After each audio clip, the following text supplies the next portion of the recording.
Yes, mga Lods. Merry Christmas po sa ating lahat, mga Lods. So, enjoy lang po tayo. Ayan. At siyempre ako, mga Lods, andito pa rin tayo sa ating trabaho. Naka-duty pa rin tayo, mga Lods. So, okay lang yun, mga Lods. Wala lang akong problema doon. Ang importante, masaya tayo lahat. At may raos natin ang kaarawan ng Pasko, mga Lods. So, ayan. Merry Christmas po sa ating lahat. So, meron din namang nagbigay sa atin, mga Lods. Merong nag-ano sa atin na nagkawang gawa, mga Lods, no? Kasi walang tindahan ngayon, mga Lods, sarado lahat ng mga tindahan ngayon. Ngayon, mayroong nagkawang gawa sa atin na nagbigay ng ulam. Ayan. Ayan, meron tayong, ayan, mga Lods, no? Ayan, yung ulam natin. Ayan. At meron din tayong, ito, mga Lods, no? Yung ano natin, ayan, no? Ito.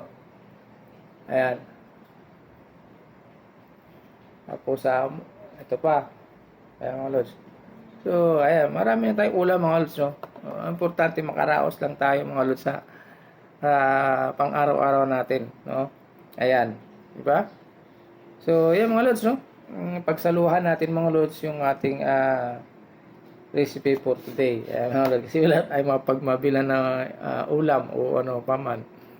Hindi naman tayo pwede magluto, mga Lods, kasi wala tayong lutuan dito. Ito lang ano natin, ang pagsasalu-saluhan natin, mga Lods. So, ayan, Merry Christmas po sa ating lahat. So, ayan, mga Lods, umpisa na natin, no? Baka mawala pa. Pero siyempre, mga Lods, no? Bago tayo magsimula, bago tayo kumain, siyempre, kailangan natin magpasalamat, mga Lods, sa ating Panginoon sa kanyang kaarawan ngayon. At magpasalamat din natin, mga Lods, sa biyayang ibinigay niya sa atin, malaki man yan o maliit. Pagpasalamatan po natin, mga Lods, yung ibinigay niya sa atin sa araw-araw. So, ayun, mga Lods, let's pray tayo bago tayo makumain. Okay?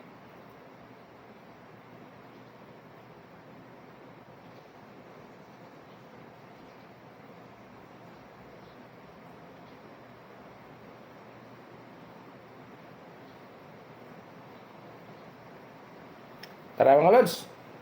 Okay? Isa na natin. Meron naman tayo sa usawan, mga Lods. Meron tayo sa usawan. No?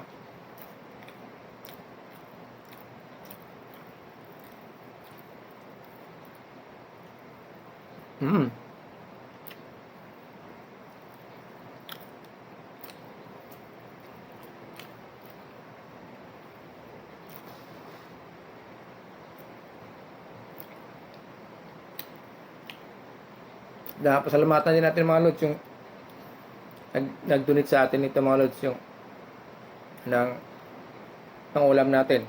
So, thank you very much po. Yan.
So, ayan, mga Lods. Thank you very much. Thank you for watching.